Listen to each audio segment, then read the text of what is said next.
Hello दोस्तों, नमस्कार। मेरे YouTube चैनल में आप लोगों का स्वागत है। चलिए, हम लोगों का संसद कंप्लीट हो गया। आज हम लोग देखेंगे सर्वोच्च न्यायालय, सुप्रीम कोर्ट। तो आप लोग जो है पिछला वीडियो पढ़ चुके होंगे। मोस्ट इम्पोर्टेंट ढेर सारे क्वेश्चन हैं जो अक्सर एग्जाम में पूछे जाते हैं। हम लोग पढ़ रहे हैं क्या, NCERT का सार संग्रह। तो आप लोग जाके जरूर पिछला वीडियो देखिएगा। जो है उसमें संसद से बहुत सारे क्वेश्चन जो है हमने ऐड किए हैं, तो प्लीज आप लोग देखिए। चलिए हम लोग सर्वोच्च न्यायालय स्टार्ट करते हैं। सर्वोच्च न्यायालय में देखते हैं आज हमें कौन कौन सा क्वेश्चन जो है मिलता है। यहाँ ढेर सारे मोस्ट इम्पोर्टेंट क्वेश्चन है। कोई भी एग्जाम आप दे रहे हैं, TGT, PGT, LT, JIC, net, जर, कोई भी एग्जाम आप देंगे तो संविधान से क्वेश्चन पूछा जाता है। अदर कोई भी एग्जाम दे रहे हैं वहां भी संविधान से 10 से 15 क्वेश्चन पूछा जाता है। तो चलिए सर्वोच्च न्यायालय हम लोग देखते हैं। सर्वोच्च न्यायालय, सुप्रीम कोर्ट। पहला पॉइंट हम लोग देखते हैं, उच्चतम न्यायालय के अधिकार क्षेत्र को बढ़ाने का अधिकार किसके पास है। पहला क्वेश्चन क्या है, उच्चतम न्यायालय के अधिकार क्षेत्र को बढ़ाने का अधिकार किसके पास है। उच्चतम न्यायालय के अधिकार को, क्वेश्चन क्या है, उच्चतम न्यायालय के अधिकार क्षेत्र को बढ़ाने का अधिकार किसके पास है। सिंपल सा क्वेश्चन है, उच्चतम न्यायालय के अधिकार क्षेत्र को बढ़ाने का अधिकार किसके पास है। तो किसके पास है, संसद के पास है।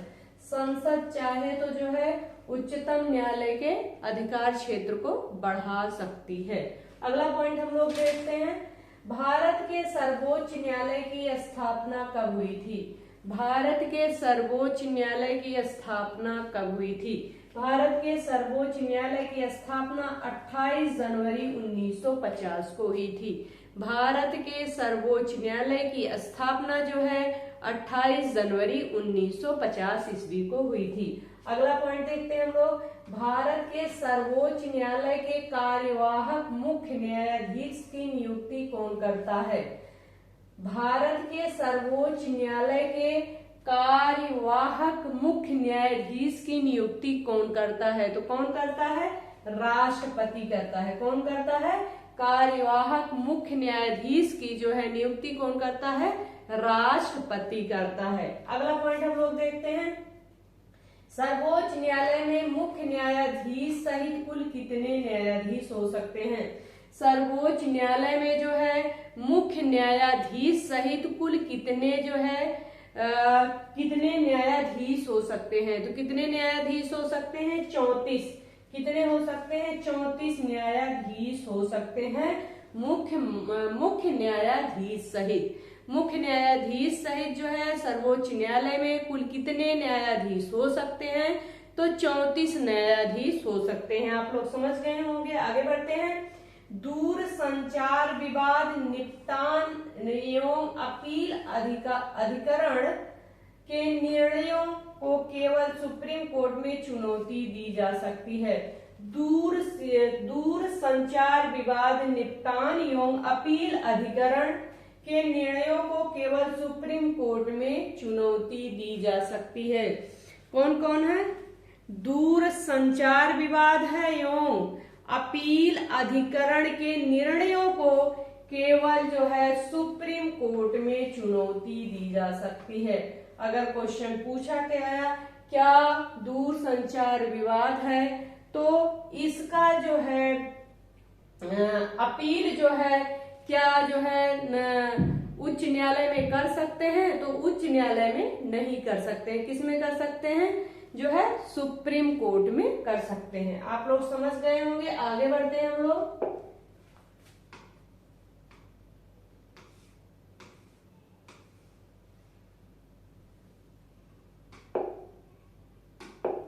हाँ,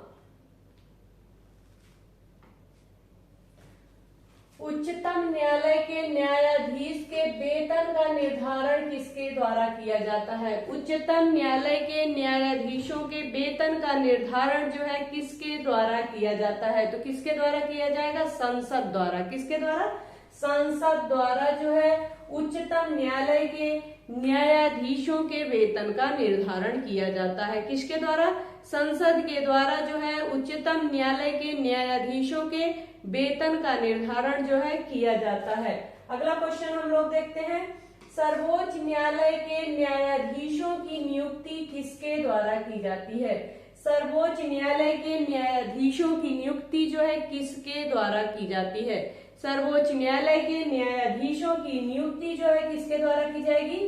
राष्ट्रपति के द्वारा की जाएगी। किसके द्वारा की जाएगी? राष्ट्रपति के द्वारा जो है सर्वोच्च न्यायालय के न्यायाधीशों की नियुक्ति की जाती है।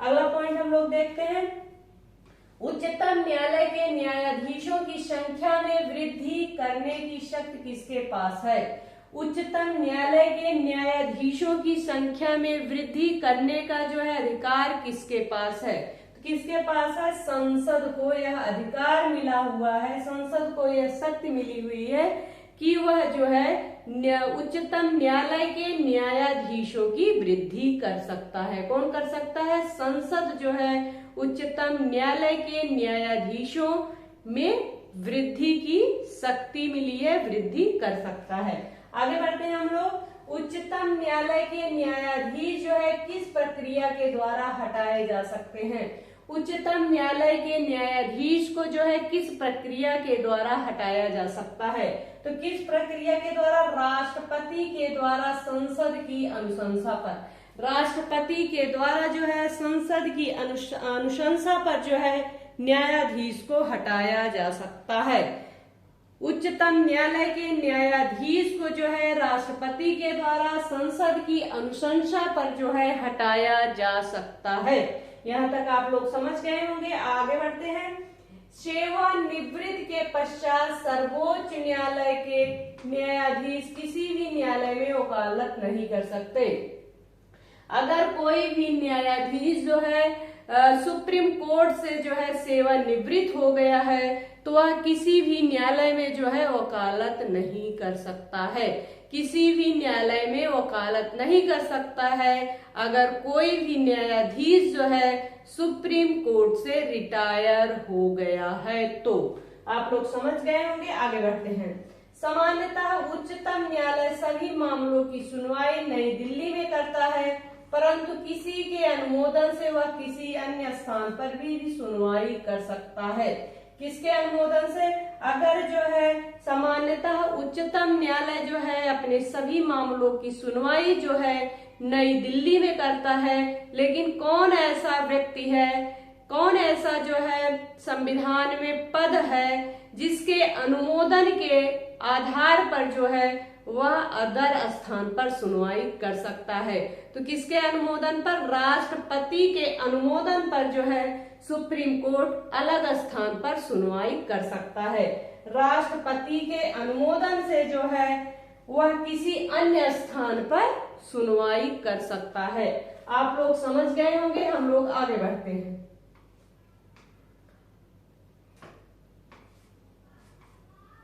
चलिए,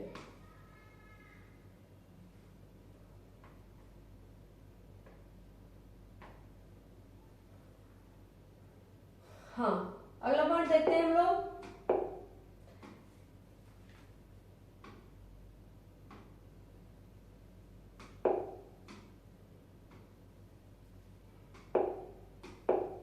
हाँ, अगला पॉइंट देखते हैं।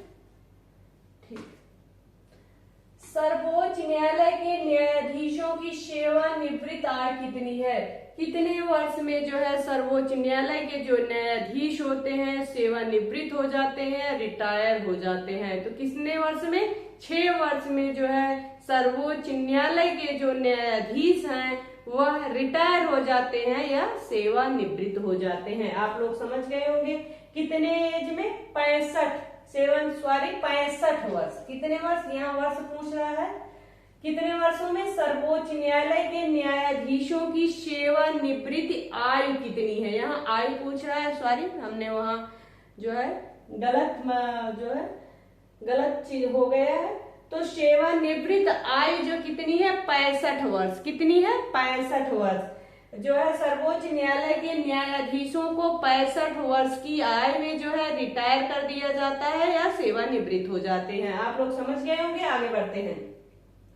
भारतीय संविधान का कौन सा अनुच्छेद जो है संवैधानिक विवाद में सर्वोच्च न्यायालय के अपीलीय क्षेत्राधिकार से संबंधित है? भारतीय संविधान का कौन सा अनुच्छेद संवैधानिक विवाद में सर्वोच्च न्यायालय के अपीलीय क्षेत्राधिकार से संबंधित है? मोस्ट इंपॉर्टेंट है अनुच्छेद 134 फर्स्ट। अनुच्छेद 134 फर्स्ट जो है क्या है? अपीलीय क्षेत्राधिकार से संबंधित है। अपीलीय क्षेत्राधिकार से संबंधित अनुच्छेद कौन सा है? अनुच्छेद 134 फर्स्ट। आगे बढ़ते हैं हम लोग। उच्चतम न्यायालय में संविधान के निर्वाचन से संबंधित मामलों की सुनवाई करने के लिए न्यायाधीशों की संख्या कम से कम कितनी होनी चाहिए? उच्चतम न्यायालय में संविधान के निर्वाचन से संबंधित, किससे? निर्वाचन से संबंधित जो है मामलों की सुनवाई करने के लिए न्यायाधीशों की संख्या जो है कितनी होनी चाहिए? तो कितनी होनी चाहिए? 5 न्यायाधीश होने चाहिए। अगर जो है निर्वाचन से संबंधित जो है कोई विवाद उत्पन्न हो जाता है तो उसकी सुनवाई के लिए कम से कम जो है कितने न्यायाधीशों की संख्या कम से कम कितनी होनी चाहिए? 5 होनी चाहिए। आप लोग समझ गए होंगे। आगे बढ़ते हैं। सुप्रीम कोर्ट के न्यायाधीशों के वेतन, भत्ते, पेंशन जो है भारत की संचित निधि पर भारित होती है। जो सर्वोच्च न्यायालय के जो न्यायाधीश होते हैं उनके जो है वेतन, भत्ते, पेंशन जो है किस पर भारित होता है? भारत की संचित निधि पर भारित होता है। किस पर भारित होता है? भारत की संचित निधि पर भारित होता है। हम लोग क्या पढ़ रहे हैं? हम लोग पढ़ रहे हैं एनसीईआरटी का सार संग्रह मोस्ट इम्पोर्टेंट क्वेश्चन जो अक्सर एग्जाम में पूछे जाते हैं। एक बार जरूर आप लोग देखिएगा और चैनल को जरूर प्लीज आप लोग शेयर करिएगा, जिससे जो है जिन बच्चों के पास सुविधा ना हो उनके पास भी यह वीडियो पहुंच जाए। मोस्ट इम्पोर्टेंट है, आप लोग एक शेयर जरूर करिएगा। चलिए वीडियो आगे देखते हैं हम लोग। सर्वोच्च न्यायालय संबंधी महत्वपूर्ण अनुच्छेद देख लेते हैं। सर्वोच्च न्यायालय संबंधी महत्वपूर्ण अनुच्छेद क्या है? सारे अनुच्छेद यहाँ पर वर्णित नहीं होंगे, जो मोस्ट इम्पोर्टेंट अनुच्छेद है उन्हीं का वर्णन यहाँ किया गया है। तो चलिए हम लोग देखते हैं। संविधान के भाग 5,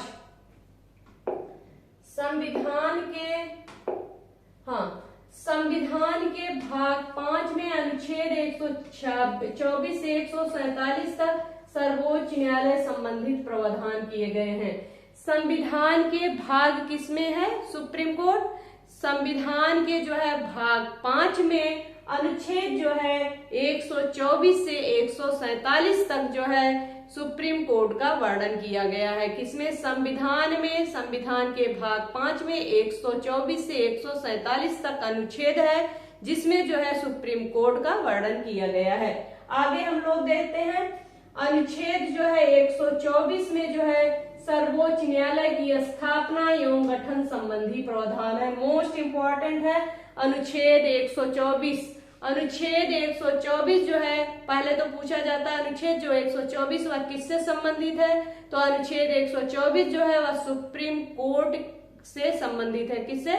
सुप्रीम कोर्ट का प्रावधान किया गया है इसमें, अनुच्छेद 124 में। और अनुच्छेद 124 जो है किससे है? सर्वोच्च न्यायालय की स्थापना एवं गठन संबंधी प्रावधान है। सर्वोच्च न्यायालय की स्थापना एवं गठन संबंधी प्रावधान है अनुच्छेद 124। 126 देख लेते हैं हम लोग। अनुच्छेद 126 में जो है कार्यकारी मुख्य न्यायाधीश की नियुक्ति की जाती है। कार्यकारी मुख्य न्यायाधीश की नियुक्ति जो है अनुच्छेद किसमें है? 126 में है। कार्यकारी जो है मुख्य न्यायाधीश की नियुक्ति कौन करता है? राष्ट्रपति करता है। आप लोग समझ गए होंगे कार्यकारी मुख्य न्यायाधीश से संबंधित जो अनुच्छेद है 126 है। कार्यकारी मुख्य न्यायाधीश की नियुक्ति जो है राष्ट्रपति करता है। आप लोग समझ गए होंगे। अनुच्छेद 127 देख लेते हैं। तदर्थ न्यायाधीशों की नियुक्ति की जाती है। तदर्थ न्यायाधीशों की नियुक्ति जो है अनुच्छेद 127। तदर्थ न्यायाधीशों की नियुक्ति अनुच्छेद 127 मोस्ट इंपॉर्टेंट है। अनुच्छेद 128 देख लेते हैं। सेवानिवृत्त न्यायाधीशों को भी सर्वोच्च न्यायालय की बैठकों में उपस्थित होने के लिए बुलाया जा सकता है। अनुच्छेद जो 128 है वह कहता है कि जो न्यायाधीश रिटायर हो गए हैं उनको भी सर्वोच्च न्यायालय की बैठकों में जो है बुलाया जा सकता है। अनुच्छेद 128 आप लोग समझ गए होंगे। आगे बढ़ते हैं, चलिए अनुच्छेद 129 देख लेते हैं। अनुच्छेद 129 क्या कहता है? अनुच्छेद 129 कहता है उच्चतम न्यायालय को अभिलेख न्यायालय घोषित करता है। उच्चतम न्यायालय को कौन सा अनुच्छेद जो है अभिलेख घोषित करता है? तो अनुच्छेद 129 जो है उच्चतम न्यायालय को अभिलेख न्यायालय घोषित करता है। अभिलेख न्यायालय तो पहले तो पूछा जा सकता है किस अनुच्छेद में है, तो अनुच्छेद 129 में है। 129 अनुच्छेद क्या है? यह न्यायालय को अभिलेख न्यायालय घोषित करता है। आप लोग समझ गए होंगे। अनुच्छेद 130 देख लेते हैं हम लोग। उच्चतम न्यायालय का स्थान निर्धारित करने की मुख्य न्यायाधीश की शक्ति। उच्चतम न्यायालय का स्थान निर्धारित करने की मुख्य न्यायाधीश की शक्ति किसमें है? अनुच्छेद 130 में है। आगे बढ़ते हैं, अनुच्छेद 131 देख लेते हैं। उच्चतम न्यायालय की आरंभिक या मूल अधिकारिता का विवरण है। अनुच्छेद 131 में क्या है? आरंभिक या मूल जो है अधिकारिता का विवरण है। आधिकारिक या मूल जो है अधिकारिता का विवरण अनुच्छेद 131 में है। किसमें है? अनुच्छेद 131 में है। आगे बढ़ते हैं हम लोग, अनुच्छेद 136 देख लेते हैं। अनुच्छेद 136 में क्या है? अपील के लिए उच्चतम न्यायालय को विशेष अनुमति का प्रावधान। अपील के लिए उच्चतम न्यायालय को विशेष अनुमति का प्रावधान है। अपील के लिए अनुच्छेद 136 में जो है अपील के लिए उच्चतम न्यायालय को जो है विशेष अनुमति का प्रावधान है। कौन सा अनुच्छेद विशेष प्रावधान करता है? अनुच्छेद 136 में जो है अपील के लिए उच्चतम न्यायालय की विशेष अनुमति का प्रावधान है। चलिए अनुच्छेद 137 देख लेते हैं हम लोग। उच्चतम न्यायालय के अपने निर्णयों की शक्ति के बारे में उल्लेख है। अनुच्छेद 137 मोस्ट इंपॉर्टेंट है। अनुच्छेद 137 में जो है उच्चतम न्यायालयों के अपने निर्णयों के पुनः विचार की शक्ति के बारे में उल्लेख है। पुनः विचार की शक्ति किसमें है? अनुच्छेद 137 में। अगर जो है सर्वोच्च न्यायालय जो है कोई निर्णय दे देता है, लेकिन अगर उस पे फिर से रिट या अपील की जाती है तो उस पे जो है सुप्रीम कोर्ट पुनः विचार कर सकता है। यह जो है किस अनुच्छेद में है? तो अनुच्छेद 137। अनुच्छेद 137 में सुप्रीम कोर्ट को पुनः विचार की शक्ति दी गई है। आगे बढ़ते हैं, अनुच्छेद 141। अनुच्छेद 141 जो है उच्चतम न्यायालय द्वारा घोषित विधि सभी न्यायालयों पर बाध्यकारी होता है। मोस्ट इंपॉर्टेंट, अनुच्छेद 141 के अनुसार जो है उच्चतम न्यायालय द्वारा घोषित विधि सभी न्यायालयों पर बाध्यकारी होगा। अगर उच्चतम न्यायालय के द्वारा कोई डिसीजन पारित हो गया तो वह किस पे? सभी न्यायालयों पर क्या होगा? बाध्यकारी होगा। कौन सा अनुच्छेद है? अनुच्छेद 141। उच्चतम न्यायालय द्वारा घोषित विधि जो है सभी न्यायालयों पर क्या होगा? बाध्यकारी होगा। उच्चतम न्यायालय द्वारा, मोस्ट इंपॉर्टेंट है, उच्चतम न्यायालय द्वारा घोषित कोई भी विधि जो है सभी न्यायालयों पर क्या होगा? बाध्यकारी होगा। आगे बढ़ते हैं हम लोग, अनुच्छेद 143 देखते हैं। अनुच्छेद 143 में जो है राष्ट्रपति की उच्चतम न्यायालय से परामर्श करने की शक्ति का वर्णन है। मोस्ट इंपॉर्टेंट अनुच्छेद 143 में है कि राष्ट्रपति जो है किसी मामले पर सुप्रीम कोर्ट से जो है परामर्श ले सकता है। कौन सा अनुच्छेद है? अनुच्छेद 143 जो है राष्ट्रपति को परामर्श की शक्ति मिली है। किससे? सुप्रीम कोर्ट से ले सकता है। राष्ट्रपति चाहे तो किसी भी मामले में जो है सुप्रीम कोर्ट से परामर्श ले सकता है। यह अनुच्छेद किसमें है? 143। आगे बढ़ते हैं हम लोग।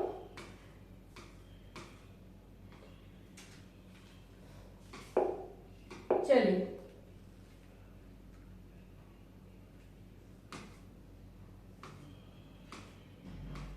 हाँ, अनुच्छेद 145 देख लेते हैं के अंतर्गत उच्चतम न्यायालय को राष्ट्रपति के अनुमोदन से न्यायालय की कार्य पद्धतियों प्रक्रिया को विनियमित करने के नियम बनाने की शक्ति दी गई है। ध्यान से समझिएगा, अनुच्छेद 145 के अंतर्गत जो है उच्चतम न्यायालय को राष्ट्रपति के अनुमोदन से न्यायालय की जो है कार्य पद्धति एवं प्रक्रिया को विनियमित करने के लिए नियम बनाने की शक्ति दी गई है। कौन सा अनुच्छेद है? अनुच्छेद 145।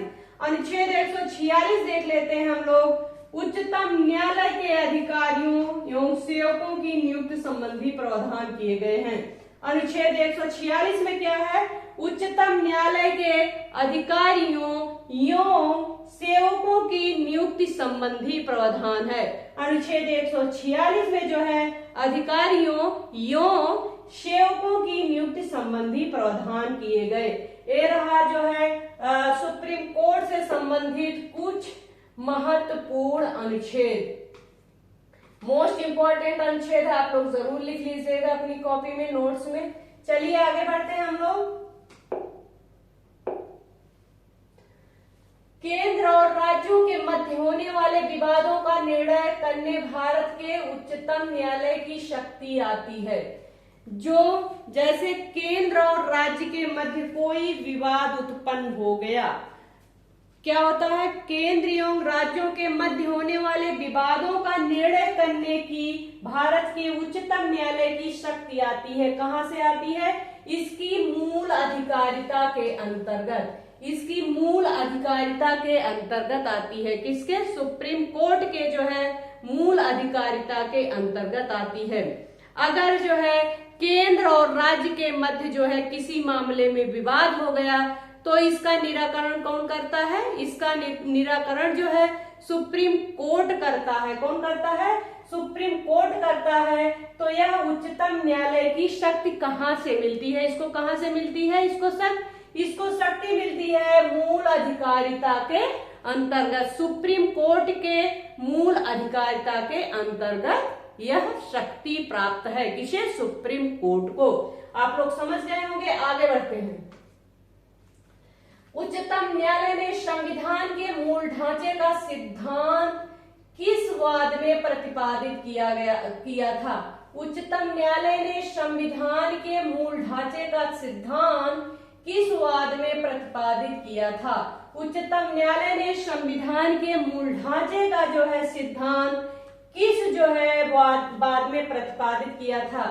किस वाद में? केशवानंद भारती बनाम केरल राज्य 1973। केशव मोस्ट इंपॉर्टेंट है, मोस्ट इंपॉर्टेंट पॉइंट्स है। Most important point, Keshavananda Bharati बनाम केरल राज्य 1973 में उच्चतम न्यायालय ने संविधान के मूल ढांचे का सिद्धांत प्रतिपादित किया था। मूल ढांचे का सिद्धांत प्रतिपादित किया था संविधान का। कौन? उच्चतम न्यायालय ने जो है केशवानंद भारती बनाम केरल राज्य 1973 में। आप लोग समझ गए होंगे। आगे बढ़ते हैं। केवल सर्वोच्च न्यायालय में तदर्थ न्यायाधीशों की नियुक्ति का प्रावधान है। केवल जो है सर्वोच्च न्यायालय में तदर्थ न्यायाधीशों का नियुक्ति का प्रावधान है। क्या उच्च न्यायालय में जो है तदर्थ न्यायाधीशों की नियुक्ति की जा सकती है? तो 100% नहीं की जा सकती है।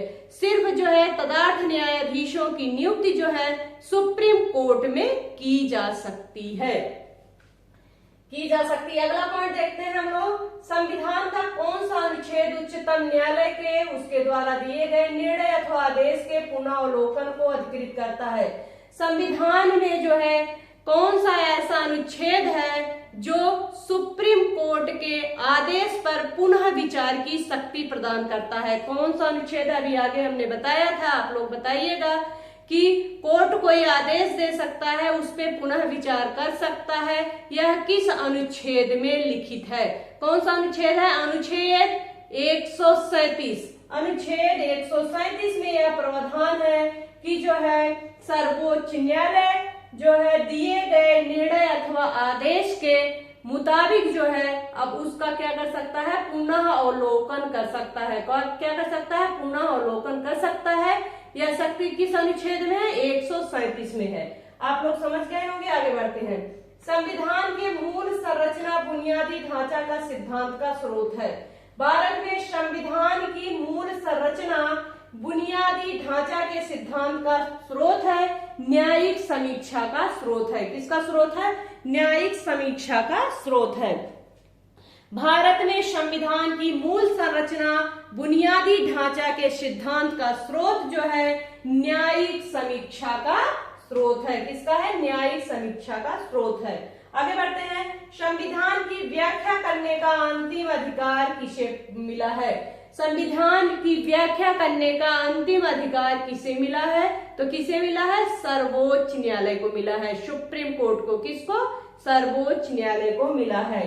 संविधान की व्याख्या करने का अंतिम जो है अधिकार किसे मिला है? तो किसे मिला है? सर्वोच्च न्यायालय को मिला है। क्वेश्चन पूछा जा सकता है कि जैसे एग्जाम में पूछा जा सकता है संविधान की व्याख्या करने का अंतिम जो है अधिकार किसे मिलता है? सर्वोच्च न्यायालय को, संसद को, विधान परिषद को, उच्च न्यायालय को। तो क्या इसमें टिक करना है हमें? सर्वोच्च न्यायालय को मिला हुआ है। चलिए आप लोग यहां तक समझ गए होंगे। आगे बढ़ते हैं हम लोग।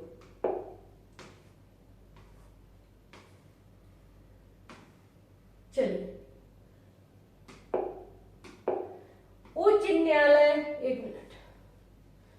चलिए हाँ, उच्च न्यायालय और उच्चतम न्यायालय की अधिकारिता के अंतर्गत कौन से मामले आते हैं? क्वेश्चन ध्यान से समझिएगा। क्वेश्चन क्या पूछा जा रहा है?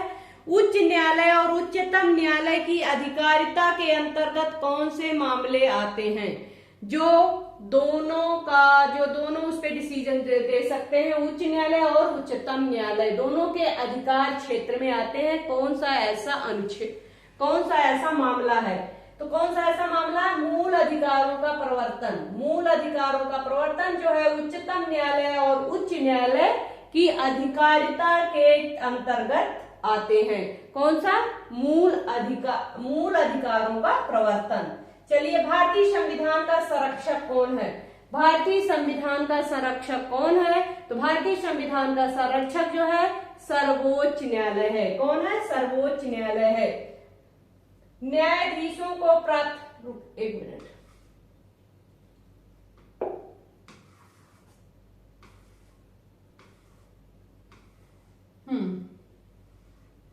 चलिए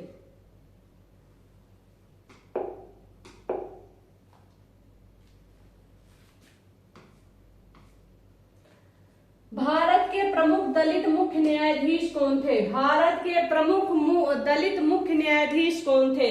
भारत के प्रमुख मुख्य दलित न्यायाधीश कौन थे? भारत के प्रथम दलित मुख्य न्यायाधीश कौन थे? भारत के प्रथम दलित मुख्य न्यायाधीश थे न्यायमूर्ति के.जी. बालकृष्णन। न्यायमूर्ति के.जी. बालकृष्णन जो है, न्यायमूर्ति के.जी. बालकृष्णन जो है प्रथम दलित मुख्य न्यायाधीश थे। न्यायमूर्ति के.जी. बालकृष्णन जो है प्रथम दलित मुख्य न्यायाधीश थे। आप लोग समझ गए होंगे। आगे बढ़ते हैं। संविधान की व्याख्या से संबंधित सभी विवाद सर्वोच्च न्यायालय के समक्ष किस अधिकारिता के अंतर्गत आते हैं? संविधान की व्याख्या से संबंधित सभी विवाद सर्वोच्च न्यायालय के समक्ष जो है किस अधिकारिता के अंतर्गत आते हैं? तो किस अधिकारिता के अंतर्गत? प्रारंभिक क्षेत्राधिकार के अंतर्गत आते हैं। प्रारंभिक क्षेत्राधिकार के अंतर्गत जो है संविधान की व्याख्या से संबंधित सभी विवाद जो है सर्वोच्च न्यायालय के समक्ष आते हैं। आप लोग समझ गए होंगे। आगे बढ़ते हैं। कानूनी मामलों पर उच्चतम न्यायालय से किसे परामर्श लेने का अधिकार है? कानूनी मामलों पर जो है उच्चतम न्यायालय से किसे परामर्श लेने का अधिकार है? तो किसे है? राष्ट्रपति को है। राष्ट्रपति जो है किसी भी कानूनी मामले पर जो है सर्वोच्च न्यायालय से जो है परामर्श ले सकता है। आगे बढ़ते हैं। मूल अधिकार व्यक्ति को जैसा उसे सबसे अच्छा लगे उस तरह अपनी जिंदगी की रूपरेखा तैयार करने के लिए सक्षम बनाते हैं। यह धारणा गोलकनाथ बनाम स्टेट ऑफ पंजाब में उच्चतम न्यायालय ने व्यक्त की थी।